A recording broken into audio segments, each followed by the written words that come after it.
Greetings, everyone, and welcome to another podcast, Behind the Wheel. Today, we don't have literally behind the wheel, but we've got Bec today who's behind the wheel multiple days a week, and she has volunteered as tribute to come on the pod and share her personal and professional journey as a dietitian and now team manager here at Gen Physio. Welcome, Bec. Thanks, Jordan. Thanks for inviting me along. Thank you. Now, today we're going to be asking a myriad of different questions, and we want to get to know you on a little bit more of a deeper level as a clinician within the community and a passionate dietitian yourself, which I know very much so. And you've supported us with social media and content, and it's great to have you put your hand up to share, I guess, your passions and as well, and how it's benefiting our clients. So now, dietitian, take me on that journey to the dietetics, perhaps back at high school. When did you know you wanted to be a dietitian? And take me through that journey of that point to selecting the university and going through your studies. So it was quite a long journey, actually. Listening to some of the others, everyone has a moment, I guess, that they kind of know, but it wasn't quite like that for me. I didn't really have any idea what I wanted to do when I finished school. And I can't remember how, but I ended up pursuing hairdressing first. So I did a hairdressing apprenticeship through to completion and finished Great that. hair, by the way. Oh, thanks. So I didn't do that's this myself. I outsourced that now. got a professional, yep. But yeah, and then was kind of doing that for a year or so once I finished my apprenticeship and was just like, oh, like I like it, but I just don't think it's a forever thing. And I started looking into uni. So I'm the first person in my family to attend university. So I didn't really know like what else was out there and started with education. Again, I can't recall how I decided on that pathway, but I was like, let's give it a go. So I did a year of education and I was going to pursue Primary, secondary. secondary? Okay. Secondary, yeah. And again, kind of realized that wasn't for me, but I remember there was a unit that I did in that. The gist of it was like learning about learning. So just how the brain absorbs information through like different stages of life. And I found that so interesting. And that sparked an interest in psychology. So didn't finish education, but like left that. And then I enrolled in a Bachelor of Psychology at Griffiths. Finished my undergrad there, really loved that, and went on to do my like honours research fourth year of that. And then that was kind of the fork in the road where I was like, oh, I like this, but I don't kind of see myself being a therapist and sitting in a clinic all day doing this. What else can I do? So I had a year off to kind of think about what I was doing with my life. But through all of that, How old are you now? Now I'm 33, so I would have been like early to mid 20s by this point. And yeah, during all that time, I guess I'd been having my own sort of just passion and interest in nutrition, particularly in the plant-based space. So I started following a plant-based diet when I was around 20, 21, and I didn't really have any idea what I was doing. So I was like, oh, I'm just going to not eat. Vegan or Vegetarian. I've experimented with vegetarian? vegan before, but I've landed now. Vegetarian's a good kind of midpoint for me. Mid-ground. Yeah, Yeah, it's a tough one going full vegan. absolutely. Lots Okay. to consider. And so, yeah, back then I just thought, you just don't eat meat, easy fix, but it's obviously not Yeah. quite so simple. And I got really unwell, had a lot of deficiencies that needed treating.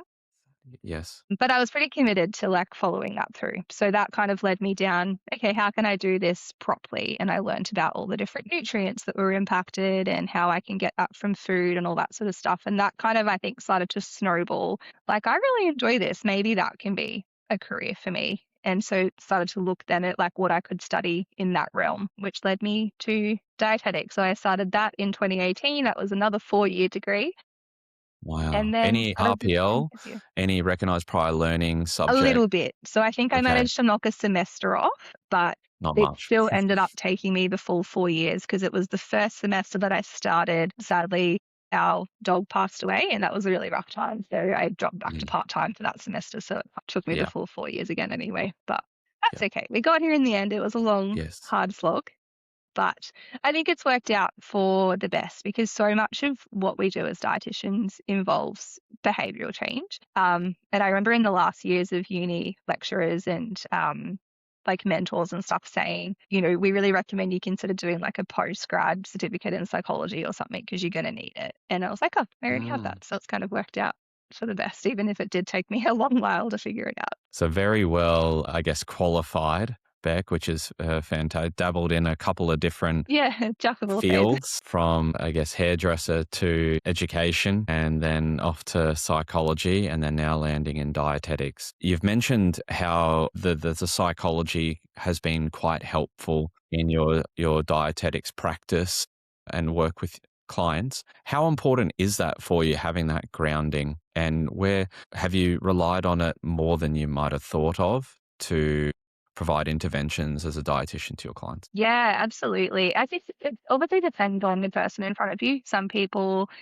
do just need the nutrition education and then are happy to go on their way with that and implement change. But some people have lots of other kind of barriers or just external factors that are impacting their food choices. And so being able to reflect on that and help them Mm, in those other ways. And sometimes it is challenging thoughts and beliefs around food, around diet culture, around self worth, all that sort of stuff. And obviously, it's a bit of a blurry line. Like, I don't want to overstep them not doing a whole different year as a dietitian, but it definitely mhm. plays a really big part.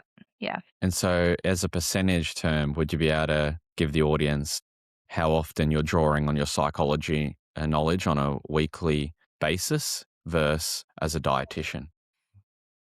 It's hard. I don't know that. It's a So, hard one to answer because it's not something I would say I consciously kind of think about. It just kind of happens, I guess, in the mm, consult. I would say like most weeks, if not every week. I'd like, yeah, there's like I said, some that are a lot more straightforward, but most people need some sort of like just around their goals and stuff and helping align what you're trying to suggest with how that's going to help them in a non-nutrition sense. Like it still kind of draws on that behavioral change theory. hard to give a definitive percentage, but you're Mm, merging and leaning on that knowledge from the psychological component with absolutely. the food and nutrition and the dietetic side. So, okay. Now, rewind us back to uni days and going through your 4 years of study. Did you get exposure to a couple of different environments in the practical sense and just take the audience through what that was and how did that go versus where you ended up as a graduate? Mm. So dietetics, at least for QUT where I studied, was Hmm. very hospital centric. So 3 out of 4 of my placements were in the hospital. Okay. So we have two that are called medical nutrition therapy, which is basically like your one-on-one sort of consults. So one was Mm, in the hospital up on the wards. And the other one was in a clinic, but it was the QUT clinic. So it was like a student led allied health clinic there. Then we have food service, which is quite mm, broad. So you'll see that in like your as care residential facilities, dietitians are yeah. often the brains behind the menu development and things like that. Mine happened to be in a hospital though, so it was like reviewing one of the diet codes there and the menus behind that.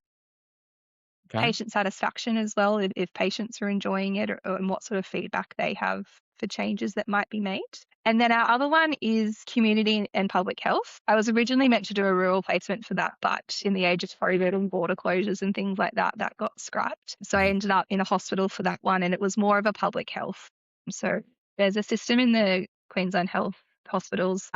Only a certain percentage of foods available at like cafes, vending machines, and outlets can Mm, be like discretionary foods that are high in sugar and stuff. Other foods need to align with like the Australian Guide to Healthy Eating. So basically, it was doing an audit of all of the outlets in the hospital and comparing what was being sold to what the recommendations are and putting a big report together for what they can adjust if it didn't meet that. So yeah, you've got quite a broad Yeah. exposure to different environments as a practicing or accredited dietitian. I guess when it comes to the community and exposure side, and correct me if I'm wrong, but I believe you've been with us since a graduate. Almost. Yeah, And I think I was about 6 months out of my degree when I started here. Yeah. okay, so, tell me a little bit about, I guess, what drew you into community after those 6 months and what sort of sparked your interest to try what we do here as a mobile allied health provider versus where you were from, yeah, now my memories coming back a brick and mortar practice setting with Yeah, right. GPs, I think.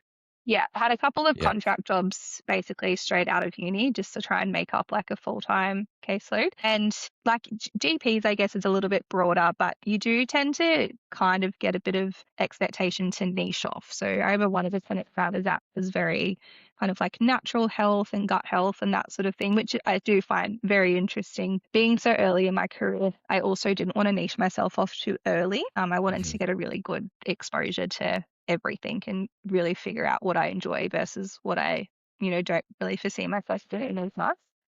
Hmm. And I think also the other aspect is like working in a team. So when you do contract private practice, you're always like the only dietitian there, which can be a bit lonely, particularly out of uni I think, as well. Like you're still learning and you don't know Yeah. everything, and not having anyone to bounce ideas off can be really tough. Yeah.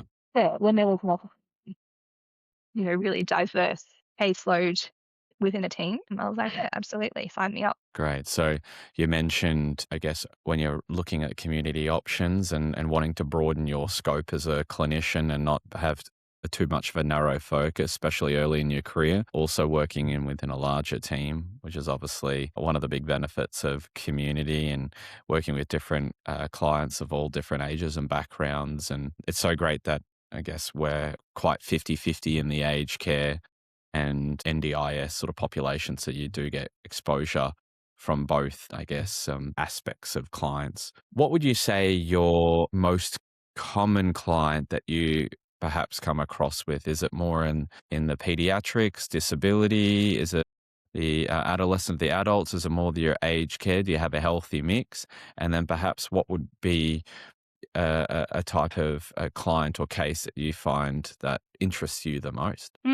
I think it is a pretty good mix. I think if I had to narrow down my most common, certainly in our aged care space, my elderly clients, a lot of them present with malnutrition, Yeah. different backgrounds leading to that, but that ends up being the kind of primary nutrition concern anyway. And then in the NDIS or disability space, probably in, I would say, pediatrics, particularly in the realm of neurodivergence and sensory fussy eating and that sort of thing is probably the other really common one that I see. And then, yeah, obviously a really good bit of myths around that. I think the ones that I do find myself enjoying or becoming a little bit excited about are just the ones that, like, I don't know, they're a little bit more niche, which I know contradicts what I said earlier, but like it's just stuff that you don't see day to day. And it's like you haven't come across that since uni or your early days. And you're like, oh, that's right. Like, and then it gets, the brain turning again. And it's really exciting to be able to delve back into that sort of stuff. And I think More things that can, complex client yeah, or I guess something out more of the more norm? complex for Yeah. sure. So Yeah. it's not Like I really had a, niche, but it's, complex, and if you go yeah, down that road, then that makes total sense. absolutely. Yeah. Like I had a referral this week for a client who's tube fed, which I see a lot of, but most of my tube fed clients, the tube goes straight to the stomach. And this is my first client where it bypasses the stomach and goes straight to the small intestine. So I'm like, Wow. oh, I haven't learned about that since uni. That's going to be really cool to refresh about. Yeah. Yes. Okay, great. So still getting great exposure from a wide range of clients. Absolutely. I feel like even now, almost 4 years in, like I'm meeting Mm. clients that have conditions I've not come across before or just have a range of things in a different puzzle that, you haven't seen before as well. So it's always fresh, it's always new and keeps you learning. Yeah, great, great. So for the audience listening, Beck's been with us for 3.5, almost four Mm, years now, and kind of a testament to the variety the clients that we certainly come across and learning new things here and there as they pop up, and you get your good, consistent clientele that you can really sink your teeth in and build the skills around. But then you're getting that the odd complex client here or there that definitely keeps you on your toes, and you kind of don't want too much of those as well, but that you want a little bit of a healthy mix there. So fantastic. You talked about the importance, and I guess this is the challenge for dietitians to get the recommended nutrition intake for your client, but then also satisfaction, taste, flavor, and personal, I guess, desires. How do you navigate that? Because that would be quite challenging, I assume. absolutely. I think particularly, yeah, with my oldies, one of the things I like to recommend in like cases of malnutrition, particularly because they do have obviously some extra funding supports available, is just popping them straight onto an oral nutrition supplement just to bridge those gaps immediately. But sometimes you do find whether it's poor tolerance or just because of taste changes, they're not a fan of it. It Mhm. can be tricky for them to follow the recommendations. But I think how I've navigated that or learned to try to put that focus is really just more collaboration with the client. Sometimes you are going to have to be a bit more prescriptive and firm and say like, hey, if we don't do this, there's going to be some pretty adverse outcomes. But Mhm. if it's not super severe and you've got a bit of wiggle room, I think getting them involved in the process as much as possible and coming up with a solution you both agree on, they're going to be more inclined to want to stick with that a bit more consistently, even if it might not be what you originally suggested. Yeah, great. Okay. That again, different variables you've got to take into account, and that's always a challenge. And I guess us clinicians always have that different considerations within providing your recommendations and treatments. So when comes to shakes, have you got a brand or clients that you seem to be referring to most often, or the flavors they like the most? How does that all come about? I guess so, like with the supplements, you mean? Yes. Yeah, yeah. Um, Again, it kind That's of my depends on. physio, like a dietitian coming in there, I'm thinking protein shakes, gym, but in a supplement professional setting. Yeah. It varies so much. Like it really does depend on the person in front of you, their medical history, Okay, what's going on for them, because there's so many out there. Um, okay. I guess a common one that I would often start with, I guess, in a less complex presentation would probably just be something simple like Sustagen. It comes in a tin from the pharmacy. Yeah, Put a few scoops in a glass of milk and mix it up. And then if someone's not got capacity for preparing that themselves and no one to help them do that, I think my most common ready to drink option is probably Ensure Plus, which is pretty similar. It's just ready to yeah, drink and you, yeah, take the lid yeah. off. Okay, great. Coming to the normal days of practice and the different clients that you see, is there an intervention or something in that we could find if we looked in your car? Is there something that you refer to more often than not when it comes to therapy and your clinical recommendations?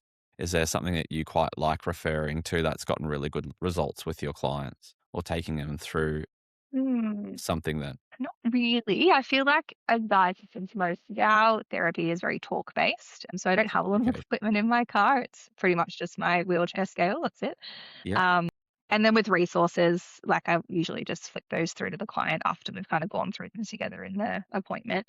And again, they vary depending on the person. So that's a of bit of a course. tricky one to answer. Yeah, not really. No, okay, all right. So very much quite education based and around your therapy. And when you're saying weighing, is that something that you've had to do from time to time? Is it something are practicing, or how do you manage all of that if their clients are needing to weight gain because they're malnutritioned? And is there Yeah, I something that would say I aim to weigh my clients at least once, because that's how Mhm. dietitians part of how they work out people's nutrition requirements. Weight is one of the Sure, variables in that equation. yeah, So it's an important piece of data. I don't like to use it as a like an outcome measure unless that's the client's goal around weight okay, change. But I do yes, need it to figure stuff out. So I will, yeah, try of to get a course. weight at some point. Yeah. And have you got a rewarding story or a client win of yours that you're able to achieve good results with, or was quite challenging, but you're able to overcome those barriers? Yeah, I've had a few recently, but one that I wanted to share today was around a client of mine. They live in Victoria, so I support them over telehealth. Great. Okay. So some of the challenges I've had there is obviously I can't take a weight right because I'm not there, and Of it course. really depends on their ability to get to a clinic that has a set of scales that can accommodate this client because they are now in a wheelchair. They would need to be hoisted out and put somewhere because they can't stand. So I don't think I've got an update on their weight for over a year now, which I need to figure out something to do there because I need an update. Mm, So it has its challenges, but we've also had some really good progress. So just as a bit of a background, I've been working with them probably almost as long as I've been here at Gen. Actually, they were a wow. handover client from one of our previous dietitians. So it's been, Okay. yeah, probably close to 3 years now. When I first started working with them, he was able to eat orally, but then as Mhm. his disability progressed, he lost the ability to safely swallow. So he is now fed through a tube into his. Mm, And so standard procedure, I guess, here in Australia is when you get that tube fitted, the hospital dietitians will prescribe a ready to hang formula. and they tell you how much of it you need and how to administer it and all of that, and you just kind of go on your way and that's it. That's what happened with them. But then after a little while, his mum was kind of curious about blended tube feeds, which is where you prepare a meal as we would, as people that eat orally, and then you blend it up until it's super smooth and pop that through the Wow. tube instead. And I remember Okay. when she asked me about this, I felt really out of my depth because I hadn't done that before. It's new, but it isn't like a standard practice. Like a lot of dietitians still kind of Hmm. steer clear of it. So I was like, oh, I don't know what to do. And I remember talking to my RCS about it, and she was like, it's just food. Like that's your job. Like you're the expert in that. You can do that. And I was like, Mm. you're right. Like it is just food. Why am I freaking out about this? It's so fine.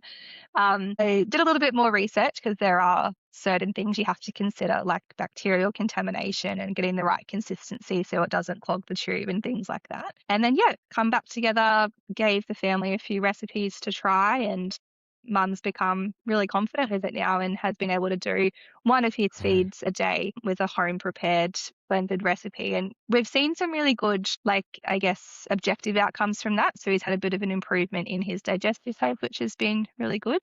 But I Yeah. think the best parts is more of that subjective stuff. Like he can participate in family meal times again now. And Yeah. I think my Okay. favorite win was Psychological. he got to enjoy his birthday cake last year for the first time since he got his tube. So Uh, that was really nice to hear. Yeah. yeah.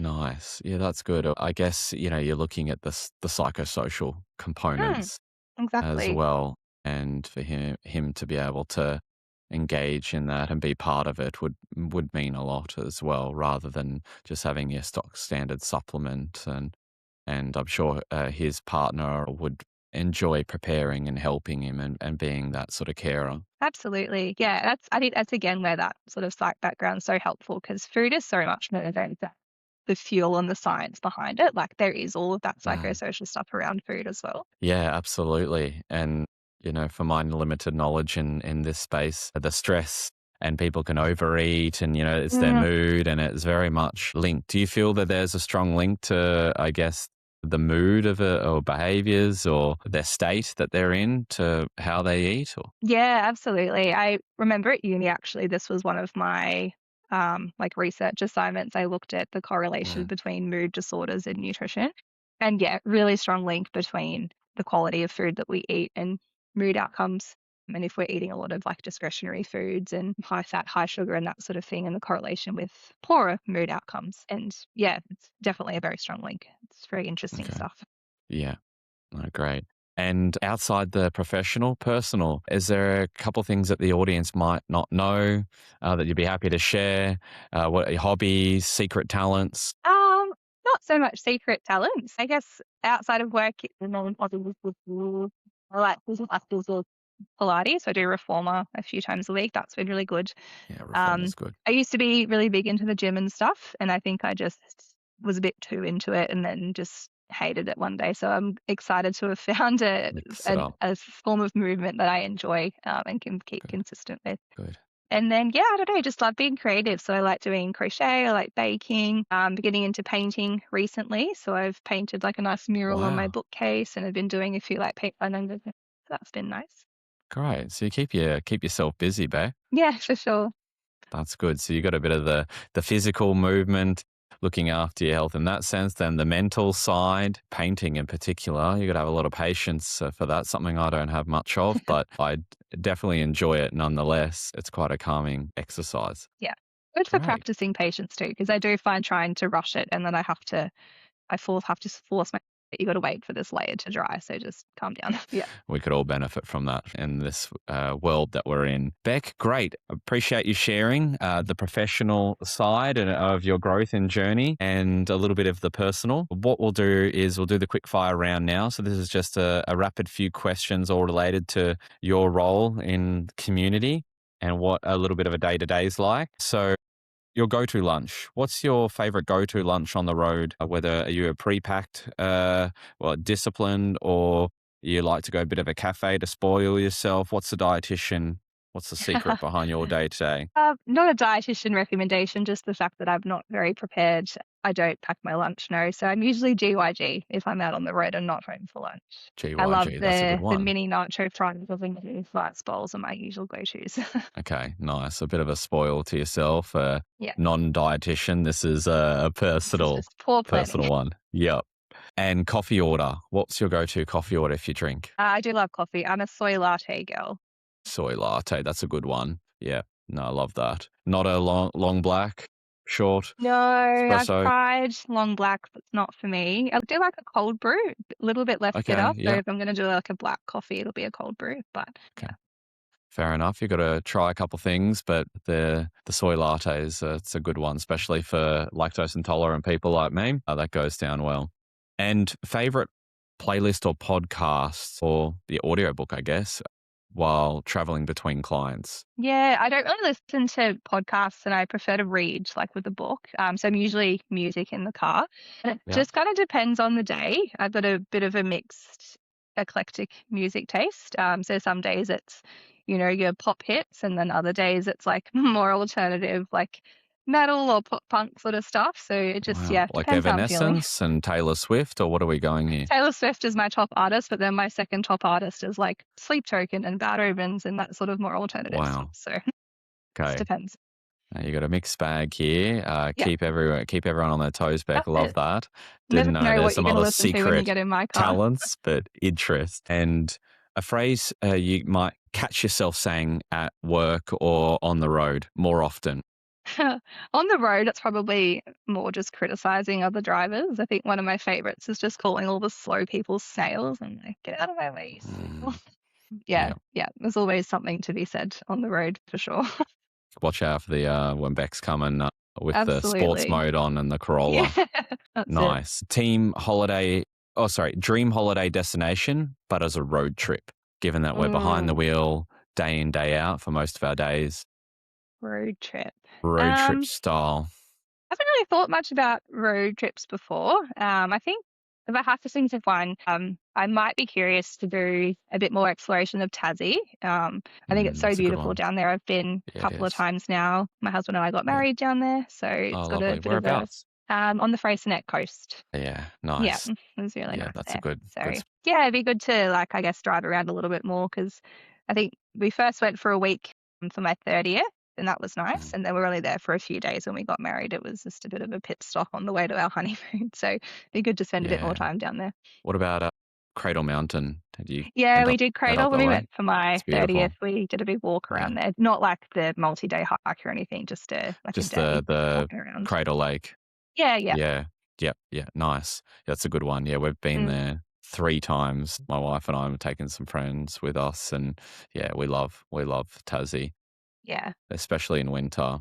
It really comes alive with all the animals and Yeah. very It's cold, but such a that's beautiful this. space. It is. It is. I love it.